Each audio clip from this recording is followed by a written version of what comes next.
बेहतरीन drama serial हया के इस एपिसोड में आप देखेंगे कि किस किस तरीके से चालें चल के क्या-क्या करना चाह रही है और फिर दोबारा से इरम को इस घर से धिक्के देकर निकालना चाह रही है। यानी कि सबके सामने ये साबित करना चाह रही है कि इरम ही कसूरवार थी और देख लीजिए कि दोबारा से इसके साथ वही हुआ। लेकिन इस दफ़ा इरम ने भी इसको चैलेंज कर दिया है और उसको कह दिया है कि देखते हैं कि आखिर किसकी असलियत खुलती है और किसकी नहीं। हारून पूरे तरीके से इरम का साथ दे रहा है, जिसकी वजह से वो काफ़ी ज़्यादा रिलैक्स हो चुकी है। वो जान चुकी है कि अब उसका साथ देने के लिए यहाँ पर हारून मौजूद है। लेकिन हया उसको फिर से चैलेंज कर जाती है और कहती है कि बहुत जल्द अम्मी जान के सामने तुम्हारा ऐसा रूप लेके आऊँगी कि उस दफ़ा यानी इस दफ़ा फिर से धिक्के देकर वो तुम्हें इस घर से बाहर निकालेंगी। जिसको सुनकर वो कहती है कि मुझे तुम्हारी किसी बात की कोई फ़िक्र नहीं। तुम चाहे जो मर्ज़ी करो, जितने मर्ज़ी पापड़ बेल लो, मुझे कुछ भी फ़र्क नहीं पड़ता है। यानी कि हर दफ़ा जैसा कि तुम्हारा प्लान फ़ेल होता जा रहा है ना, बस समझो कि इस दफ़ा भी यही होने वाला है तुम्हारे साथ। जो कुछ तुम करने की कोशिश कर रही थी ना, ये सरासर बेवकूफ़ी थी और देख लो आज तुम्हारे सामने आ गया। आप देखेंगे कि हेया कहती है कि देखो अभी भी वक़्त है, यहाँ से चुपचाप करके चली जाओ, क्योंकि अगर तुम यहाँ से ना गई, तुम्हारी ज़िंदगी अजीरन ही होगी, इसके अलावा और कुछ भी नहीं होगा। मैं ऐसा कुछ भी नहीं चाहती। मैं चाहती हूँ कि तुम जाकर अपनी ज़िंदगी को अच्छे सुकून से गुज़ारो। हारून को भी यहाँ से ले जाओ और यहाँ पे रिफ़त भाभी को लाने का तो बिल्कुल भी तसव्वुर मत करना, क्योंकि मैं तुम्हें इस चीज़ की कभी परमिशन नहीं दूँगी। तुमने साइमा भाभी को लाकर यहाँ पे मेरे सामने खड़ा कर दिया, लेकिन अब ऐसा नहीं होगा। तुम्हें ये बातें अब सोचनी होंगी। जिसको सुनकर वो कहती है कि आप चाहे जो मर्ज़ी पापड़ बेलती रहें और जो मर्ज़ी करती रहें, लेकिन अब ऐसा कुछ भी नहीं होगा। जैसा आप सोच रही हैं ना, ये सोच आपकी बिल्कुल गलत है और अगर आपने कुछ भी करने की कोशिश की, तो इस दफ़ा मैं आपको कतई माफ़ नहीं करूँगी। आयरम से कहती है कि अगर तुम ये समझ रही हो कि तुम मेरे साथ मुकाबला करके जीत जाओगी, तो ये तुम्हारी बहुत बड़ी भूल है। मैं इस खेल की पुरानी खिलाड़ी हूँ और मुझे पता है कि कौन-सा निशाना कहाँ पर दे मारना है। जिस पर वो उसको कहती है कि आप भी फ़िक्र मत कीजिए, मैं भी काफ़ी ज़्यादा ट्रेंड हूँ इन मामलों में और मैं आपके साथ ऐसा करूँगी कि फिर देखना, क्योंकि अब मेरा एक मकसद तो कामयाब हो गया और बस अब रिफ़त भाभी इस घर में आएँ और मेरा वो भी मकसद हल हो जाएगा और बहुत जल्द ये सब कुछ हो जाएगा।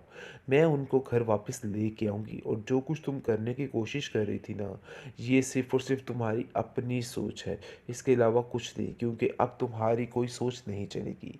अब जो कुछ होगा वही होगा। ज़रार काफ़ी ज़्यादा खुश है और कहता है कि अगर इरम हमारे दरमियान ना आती, तो कभी भी हमारा मामला ठीक ना हो पाता। हमें इरम का शुक्रिया अदा करना चाहिए।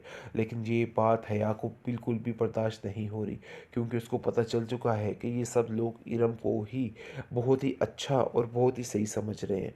लेकिन जी आप देखेंगे कि वो कहती है कि मुझे तो समझ नहीं आ रही कि आखिर ये मामला क्या है और कैसे ये सब कुछ ठीक होगा, आखिर किस तरह इन सब चीज़ों को मैं हैंडल करूं। मुझे तो इन चीज़ों की समझ नहीं आ रही। जिस पर आप देखेंगे कि मुबारक मस्तूर कहती है कि अब तो मुझे ऐसा लग रहा है कि आहिस्ता आहिस्ता सारे मामला संभल रहे हैं, सब कुछ ठीक हो गया है। जिस पर जरार कहता है कि इसका क्रेडिट सिर्फ और सिर्फ जाता है तो इरम को, हमें इरम का शुक्रिया अदा करना चाहिए जिसने हम सबको एक करने में हमारी मदद की है। तो इसलिए बेहतर यही है, खुदा के फ़ैसले बड़े बेहतरीन होते हैं। आगे से हिया कहती है तो आप लोग मुझे ज़लील करने की कोशिश करें। जिस पर वो सब कहते हैं कि हम तुम्हें ज़लील नहीं करें, बल्कि तुम्हें तुम्हारा आईना दिखा रहे हैं कि तुम्हारी असली चेहरा कौन-सा है, ताकि तुम्हें इल्म हो जाए और तुम इन सब हरकतों से बाज़ आ जाओ। हया इरम को डराने धमकाने की कोशिश कर रही है और उसको कहती है कि देखो, सब कुछ मेरे अंडर है, तुम इस शायद चीज़ को समझ नहीं रही। एक मेरी कॉल पे तुम्हारी ज़िंदगी फिर से ख़राब हो सकती है, तो बेहतर यही है कि मेरे रास्ते से पीछे हो जाओ। मुझे तुम्हारा इस तरह की हरकतें बिल्कुल भी पसंद नहीं हैं। जिसको सुनकर वो कहती है कि अगर आप ये समझ रही हैं कि आपकी इन हरकतों की वजह से मैं पीछे हो जाऊँगी, तो भई ऐसा कुछ भी नहीं है। आप बिल्कुल गलत तसव्वुर कर रही हैं, क्योंकि अब मैं ऐसा बिल्कुल भी नहीं करूँगी। आपको जो भी चाहे सोचना है आप सोचते रहिए, लेकिन मुझे इन सब चीज़ों से अब कोई फ़र्क नहीं पड़ता है। क्योंकि वो जानती है कि इस घर में जो कुछ भी होगा इसकी मर्ज़ी के मुताबिक ही हो रहा है, लेकिन वो इन चीज़ों को बदलने की भरपूर कोशिश कर रही है। हया को अपने कदम लड़खड़ाते हुए महसूस हो रहे हैं, जिसकी वजह से वो काफ़ी ज़्यादा परेशान हो चुकी है, लेकिन इस चीज़ को ज़ाहिर नहीं करवाना चाह रही कि वो अंदर से बिल्कुल खौफज़दा है, क्योंकि वो जानती है कि अगर ये बात इरम को पता चल गई तो मामला ख़राब होगा।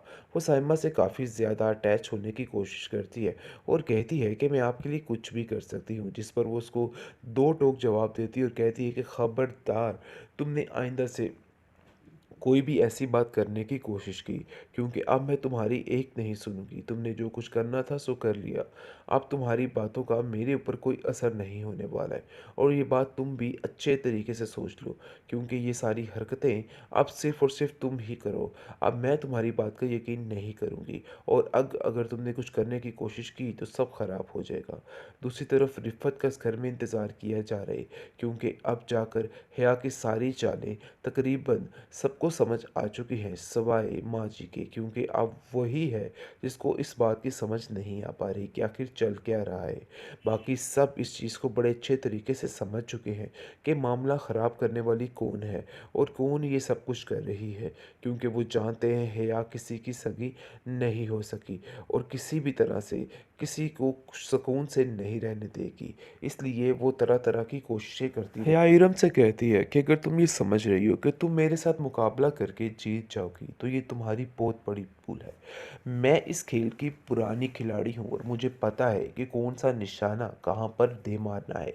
जिस पर वो उसको कहती है कि आप भी फिक्र मत कीजिए, मैं भी काफ़ी ज़्यादा ट्रेंड हूँ इन मामलों में, और मैं आपके साथ ऐसा करूँगी कि फिर देखना, क्योंकि अब मेरा एक मकसद तो कामयाब हो गया और बस अब रिफत भाभी इस घर में आएँ और मेरा वो भी मकसद हल हो जाएगा और बहुत जल्द ये सब कुछ हो जाएगा। मैं उनको घर वापस लेके आऊँगी, और जो कुछ तुम करने की कोशिश कर रही थी ना, ये सिर्फ़ और सिर्फ़ तुम्हारी अपनी सोच है, इसके अलावा कुछ नहीं, क्योंकि अब तुम्हारी कोई सोच नहीं चलेगी। अब जो कुछ होगा वही होगा।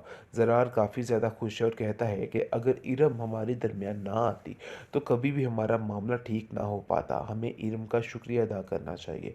लेकिन ये बात हया को बिल्कुल भी बर्दाश्त नहीं हो रही, क्योंकि उसको पता चल चुका है कि ये सब लोग इरम को ही बहुत ही अच्छा और बहुत ही सही समझ रहे हैं। लेकिन जी आप देखेंगे कि वो कहती है कि मुझे तो समझ नहीं आ रही कि आखिर ये मामला क्या है और कैसे ये सब कुछ ठीक होगा। आखिर किस तरह इन सब चीज़ों को मैं हैंडल करूँ, मुझे तो इन चीज़ों की समझ नहीं आ रही। जिस पर आप देखेंगे कि मुबारक मस्तूर कहती है कि अब तो मुझे ऐसा लग रहा है कि आहिस्ता आहिस्ता सारे मामला संभल रहे हैं, सब कुछ ठीक हो गया है।